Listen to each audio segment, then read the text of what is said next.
Hello, and welcome to our special series of Green Elephant interviews during March 2021, supporting the annual B Corps month. B corporations, or B Corps for short, are businesses that meet the highest standards of verified social and environmental performance, public transparency and legal accountability to balance profit and purpose. Throughout March, we are chatting with key people in companies which have chosen to certify as B Corps and become a force for good. So today I've been joined by Jenny Kitchen from Yoyo Design. Yoyo Design created digital experiences for customers. They've been a certified B Corporation for a year, I believe. And I'm joined by Jenny Kitchen, who is CEO of Yoyo Design and joins us today. Welcome to the show, Jenny. Well, thank you. I'm glad to be here. Good, good. My first question, I normally dive in and we talk about company and B Corps and other things, but my first question was, why yo-yo? I was thinking, what have yo-yos got to do with design? You know what? Me and my business partner Greg, we've sat down a number of times to say we really should have sort of some sophisticated, really interesting story to talk about why yo-yo. Sort of the ups and downs and all this kind of stuff. But I think the reality is that he was because he named it, and he was a kid in the 80s and he liked yo-yos. So I think there's nothing more kind of deep than that, and I think the URL was available at the time, so he was naming of a business is a really difficult thing, isn't it, when you That's it, exactly. And sometimes, I mean, it's about kind of simplicity and memorability and things, and it's memorable. So absolutely, and it's unique. So listeners will obviously put links to everything we talk about and the Yoyo Design website and all that kind of stuff. But I guess the first thing I wanted to talk about, and which comes really shining through very strongly when you look at yourself and the Yoyo Design and brand, is this really strong sense of identity and culture. It sort of seems to be a real center point to what you're doing. So I wonder if we could sort of dive into that kind of culture piece first and just talk about what that means to you and why that identity comes across so strongly. I mean, was that intentional, or am I just picking that up? No, I think it certainly was intentional. I mean, probably not from the outset. From the outset, it was more a case of myself and Greg and the other business partners at the time. Then we had all come from other agencies and we had done sort of other work beforehand. And our, I guess, kind of vision for the business wasn't necessarily sort of very commercial and revenue driven. It was more a case of doing great work and having lots of fun on the way. And so it was more a sort of, I guess, ideal sort of scenario of being paid to do what we love to do. And so the essence of the business is kind of like, well, the ethos of the business has started from that point. But I think actually the B Corp journey, which we'll obviously come on to in a bit, has really helped to solidify and bring that strong sense of culture together. We've always had a lot of focus around openness and transparency and giving everyone a voice. It's a very kind of democratic. There is, of course, leadership and hierarchy, but it's a very democratic process in terms of where we go, how we be in the world, and there is a lot of focus on individual desires and goals and personal sort of journeys, I guess, within the business. So it's kind of allowed us to become very, very strong, and very strong as individuals, but very strong as a sort of as a group of people. There's about 23 of us now. Okay. So yeah, culture has definitely been and the values, because if I look at, and I've sounds like you certainly work alongside some very big businesses, and I've worked inside some very big business, and values are kind of amorphous things, but yours seem to be very, very specific. Health matters, get shit done, get stuck in, give a shit, whatever it is. It's very direct and to the point. That kind of, it's not, they're not very fluffy, they're very obvious and direct, I thought. And that has only come about really in the last sort of probably around 3 years, because one of our agency mottos is keep things simple. And that comes across in our work and sort of how we communicate and things. But before, sort of probably 4 or 5 years ago, then we had the fluffy, sort of passionate or honest.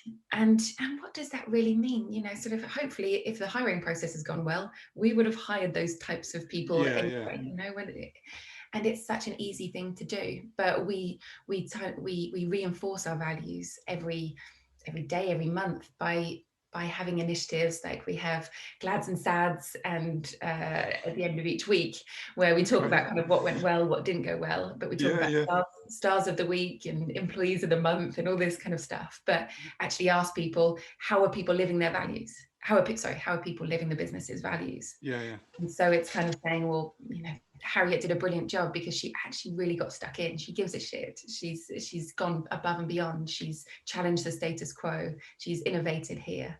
So it's kind of it's about making the values really well, if doing them every week makes them real rather than and I'm sure you've been there, the large corporate will visit them once a year because we think we ought to. Type of approach, which is not great. So on to B Corp then. So why did Yoyo decide to become a B Corp? So it was probably originally a bit of a personal sort of quest of mine. About 2 years ago or so, maybe 2.5 years ago, then I started becoming very sort of interested in sustainability. And just running better businesses, and just the more you research, the more you realize what a dire situation the world is in. And so myself and a colleague and a few other friends actually, then we signed up to XR and Extinction Rebellion, and ended up sort of on the streets of London doing sort of kind of. It was you then, was it? Exactly. And I realised it's kind of it's quite a controversial thing, but I didn't know where to go with it. You know, I was interesting. You say controversial. I think the methods might be controversial, but I don't think the topic is controversial anymore, is it? It's widely accepted now that we've got a massive problem. That's it. And at the time, then I genuinely didn't know what else to do. So I felt like it was it felt urgent and needed. So it felt like that is we on the Green Elephant Show, we talk about the news every week, and just what you've just said chimes precisely with a news story this week where an 18-year-old girl had dug a tunnel under Euston Station in London, and basically it was 12 foot wide. She was lying on her stomach and had to be pulled out by the police. Her brother had buried his arm in concrete. That was a bit more extreme, but she was pulled out by the police, and she said, I tried writing to my NP. I tried other forms of protest. I didn't know what to do. And I think a lot of us are like that. What do we do? And I think that's it. And that's the sort of questions. And even though at times it felt a bit fruitless, it felt a bit sort of what is going to happen as a result. But still sort of a part of that for a while. And then as I was sort of researching and sort of looking at different things, that's when I came across B Corp. And that's when I had a couple of very good conversations with sort of business leaders that I admire. And and they were saying, well, you know, don't get me wrong, it's very good that you're sort of standing up and sort of and being part of XR, but actually you have a different voice. You have a voice of a business leader.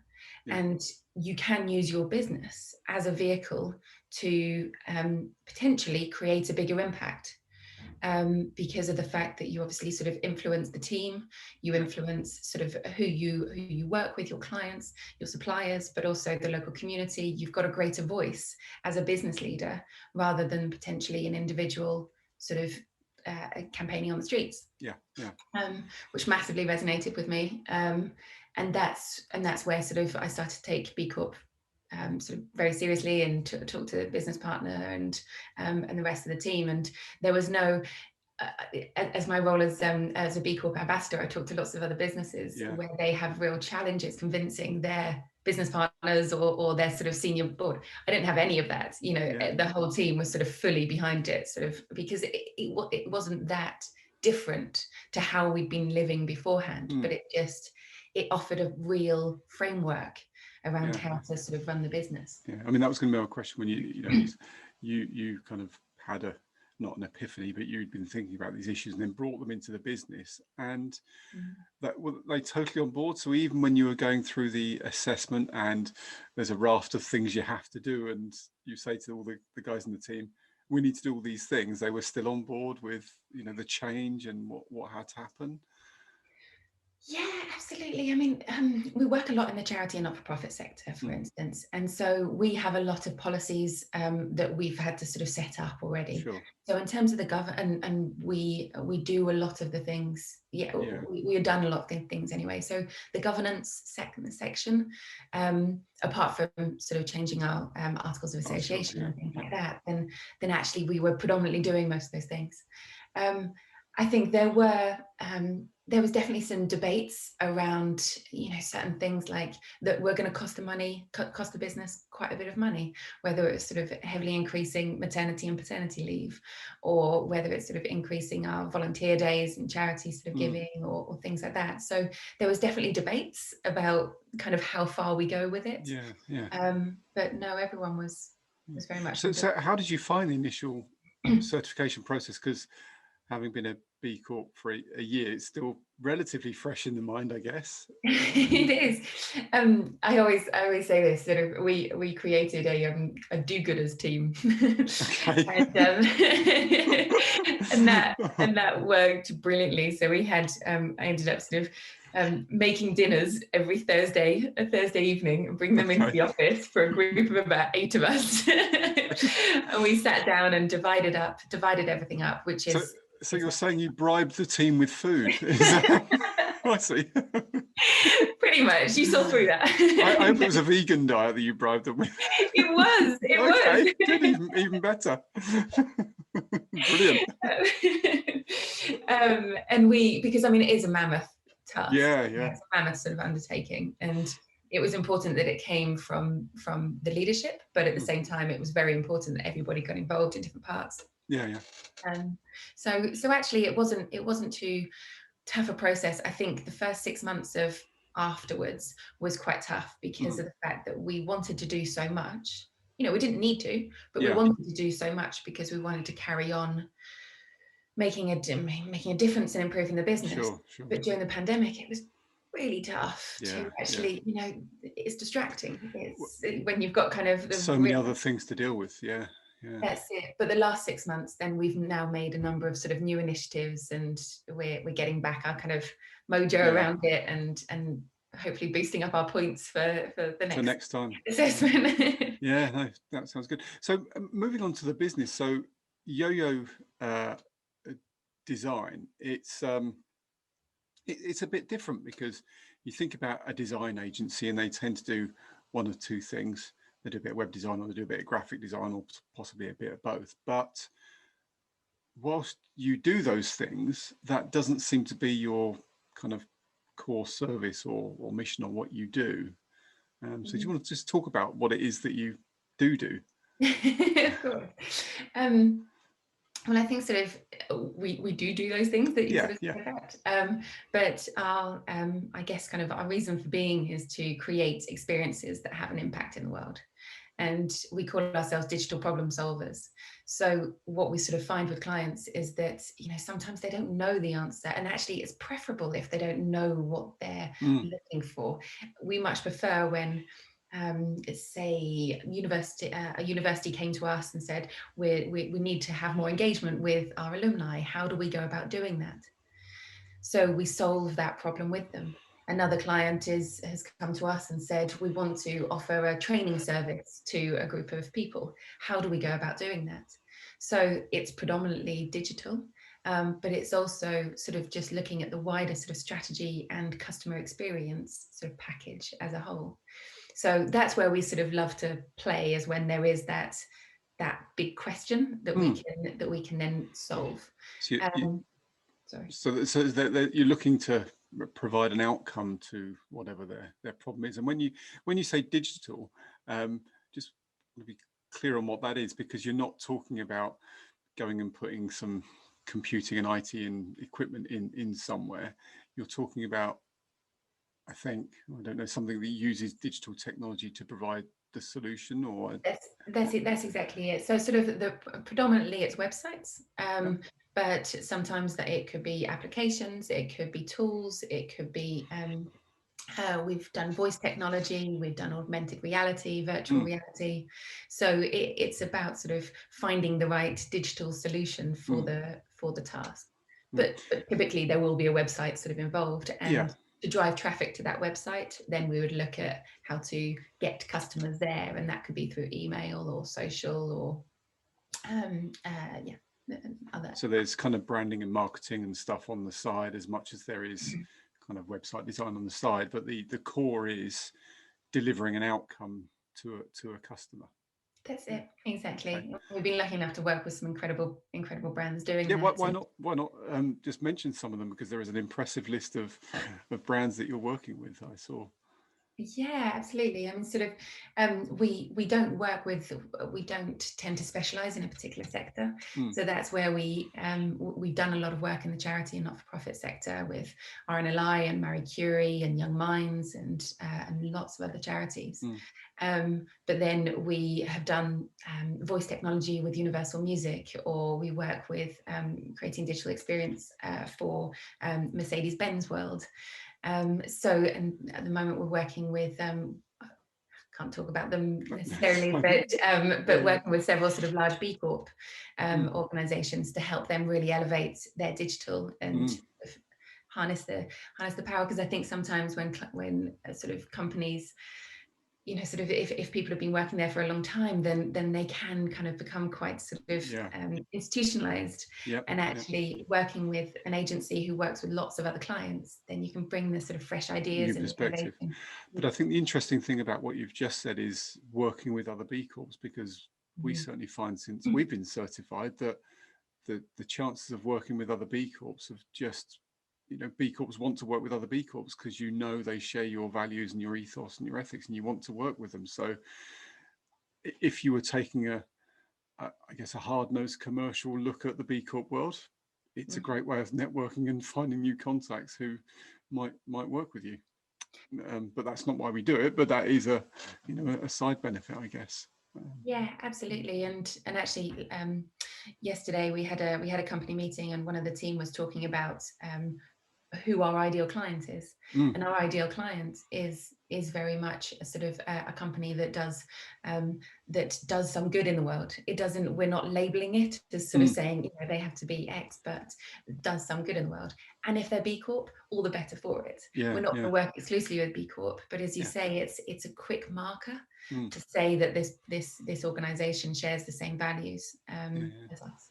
So in the AR and the VR voice spaces are really interesting. Are you is it you're doing integrations with Alexa and Siri and those kind of things, or is it something different, or is it, you know, what are you doing in those spaces? It's predominantly Alexa. Alexa, but at the same time, it's sort of, it's with all of those technologies, then things are moving on so quickly. And I mean, we were doing using some AR technology that had only been sort of in the market for about 3 months. So, you know, you're absolutely using the latest sort of, and that causes like lots of excitement, but also lots of sort of stress around it. And sort of, you know, especially when sort of clients quite rightly say to us, you know, well, can it do this and what can it do? And we say, well, we've got a very experienced team and they know their stuff, but at the same time, this technology is new and evolving. So new. And so there are going to be challenges, but I still think that, especially with some of these sort of larger brands, then they need to be innovative. They need to be at the forefront and at least exploring and experimenting with this. And so a lot of the large brands that we work with, then they do, you know, they'll do a test. So it's not a case of investing wholeheartedly into sort of something. It's about kind of testing. Dip their toes in, We're doing some development in the Alexa Siri space at the moment, and it's my view is that if organizations aren't going there now, they're going to have to do it in 2 or 3 years. So why not just get on with the journey? And I guess it's the same with AR, VR, you know, in the design world, it's going to go that way. Why not get on board now and rather than waiting? That's it. Yeah, and I was interested to know, and one of my previous roles was as a CTO in Cornwall Council, so I've done lots of big technology stuff, and one of the systems that we brought in to manage our websites and content was Umbraco, and I hadn't seen many other people using it, and so I was fascinated to see that you are was it a gold partner? Yes, yeah. So what was the reason for your choice? Because for I mean, maybe explain for people that don't listen, that don't know what Umbraco is, and maybe why you decided to go down that route. So Umbraco is built on Microsoft.NET's platform, as you know, and it's open source, so it doesn't come with license fee or anything like that. But it is typically more complex and can do sort of more things than your off-the-shelf sort of solutions that are sort of well, especially like Wix and those types of sort of platforms. Yeah. But even sort of WordPress and things like that, it tends to be a sort of more powerful system. It integrates very well with lots of other sort of, whether it's Salesforce or sort of other sort of platforms and things. So in general, it's just a really nice, for the developers, it's just really nice to use. But a lot of our clients aren't technology minded. You know, they might be sort of marketeers or content individuals and things. And so that's the editing process, the content management process has to be really easy and straightforward for them. So it's kind of, it's sort of technical enough for our techies and simple enough for the content editors. It's a good system for keeping everybody happy, isn't it? Because the developers want something interesting for them, and the customers want their outcome. They're not interested in they just want something that does what they need it to do and produces what they need to produce. And it's kind of a nice bridge, isn't it, in many cases? But yeah. Anyway, so we'll put links to obviously to your site and to your Umbraco page, or whatever, for people that are interested and maybe looking for that sort of thing. But it's yeah, it was just an interesting, you know, I've done a lot of work over 25 years in IT for all sorts of large global companies, and it gets overlooked, and I think it's probably a better solution than a lot of people realize to a lot of different problems. So it's absolutely. I mean, we've used it for the last decade, and we've used it on sort of large global banks, kind of like automotive sector, charity sector, sort of all sorts, and it's everyone's always really happy with it. So great. Okay, so all of our guests, we are asking them for a bit of a tip or a sort of takeaway action for listeners, you know, something that they could do, go out into the world and do. So Jenny, do you have something for the listeners? I was thinking about this last night because I've done it since probably the last 3 years or so. Then every month or so, then I've done something different, whether that's sort of changed toilet roll or change sort of, you know, all sorts of different things. So I was thinking about the sort of the key change. And for me, I think it's probably looking at your financial situation. Okay. So banks, so changing your bank to Triodos or the like, and changing your pension providers to a either, I mean, most pension providers now, then you have to opt in to the more sort of ESG sort of or ethical pension scheme. But what that means is that, you know, you on an individual basis can, I don't know, sort of stop using makeup wipes or, you know, eat less meat, which is obviously a really good impact. But if you're changing your financial sort of providers, then actually that could create bigger impact and more far-reaching impact. I think that's brilliant, Jenny. That's amazing, because there was a Bill Gates, who most people know, was doing the rounds, releasing his book last week on, you know, the climate crisis and the problems, and he identified what he thought were the 5 biggest problems, and one of them was money. So I think you're absolutely right. People think, you know, let me use shampoo bars, or let me adopt a plant-based diet, let me do the other things, and that's great, you know, do those things, but actually some of the biggest things you can do and make the biggest difference is, as you say, go and change your pension fund. And most people have the ability to log on and just select a different fund. It's simple, and it doesn't change your lifestyle at all. You don't have to do anything different in your life. You don't have to suddenly become a fitness expert, or suddenly, you know, eat lettuce every day. You do nothing different, and yet you make a massive impact. So Yeah, that's a And the really good reality one. is sort of commercially, you know, one of the barriers might be but you may not get as much money from your pension scheme. But I doubt it, the way the world's going. The Absolutely. investment in green Mm. energy is absolutely Yeah. humongous. So Yeah. and the sort of the financial pots are really generating fantastic returns. So Yeah. actually that argument doesn't stand up It anymore. doesn't stand up at all. I mean, we are developing an energy saving plug product, and we're looking at investment, and the climate venture capital, the impact venture capital, the ESG funds, all of those are growing far quicker than any other sector. So, you know, the argument that it's not a safe place to put your money is just doesn't hold water at the moment. So, you know, the risk is almost less than it is if you just leave it in traditional oil and gas shares. It's probably, that's probably the risky thing to do. That is exactly. Especially what's going on in Texas at the moment. But there we are. Anyway, is there a kind of a book, a film, a movie, something like that you recommend that listeners could go and have a read of, have a watch of? Can I have two? You can have two. That's I'll be absolutely quick. fine. No, that's fine. You can have two. So my first, and this is again sort of in my role as a B Corp ambassador, when I'm talking to other businesses and they're sometimes maybe struggling to convince their shareholders and things around B Corp, then I always recommend Green Giants by E. Freya Williams. Okay, I've heard of that one.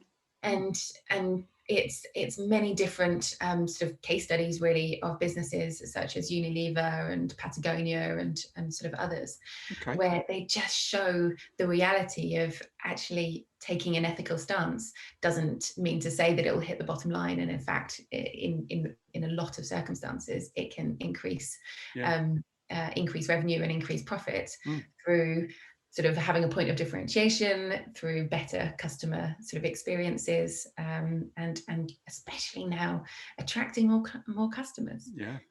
Because it is just such a who doesn't want to kind of shop with brands that are doing survey after survey is showing that people want to buy green where they can. Exactly. So I highly recommend that book. And the other one which I watched the other day is Okja. Okay. Again, another one not heard of. I think it's called Okja. So it's Netflix film. Okay. With the Korean director from Parasite. Okay. And it won lots of sort of awards and things a few years ago, but it's just this really beautifully shot, beautiful film around this Korean girl with a genetically modified super pig living in Korea. And then this whole kind of corporate greed, sort of animal cruelty underlying sort of story. But it's so beautiful and so powerful and so hard hitting. It's a brilliant story. Yeah, I didn't recognize the name, but when you mentioned the genetically modified super pig, I realized I have seen it. You've seen the picture of it on Netflix. Yeah, so I realized that I have actually seen it. But brilliant. We'll put links to those so listeners can go and follow them up. And Jenny, if people want to get in touch with you, find out more about what Yoyo do, where's the best place to sort of find you and look you up? LinkedIn, Jenny Kitchen, or my email address is jenny@yoyodesign.com. And B Corp is pretty much one of my favorite subjects ever.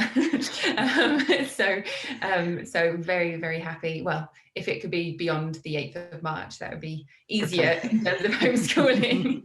But very happy to talk to anyone about B Corp and about sort of digital in general and whether they Brilliant. Okay, well, we'll put links to all those on the show page, and we'll share those out, and link up with Jenny if you're interested in anything that she's doing. And now it's well, it used to be my favourite part of the show, but I seem to have been losing recently. So let's see how we go as Jenny Kitchen takes on fact or fake. So I've got 3 fact or fakes for you today, Jenny. Let's see how you do. So, firstly, YouTube's annual carbon footprint is the same as the city of Glasgow.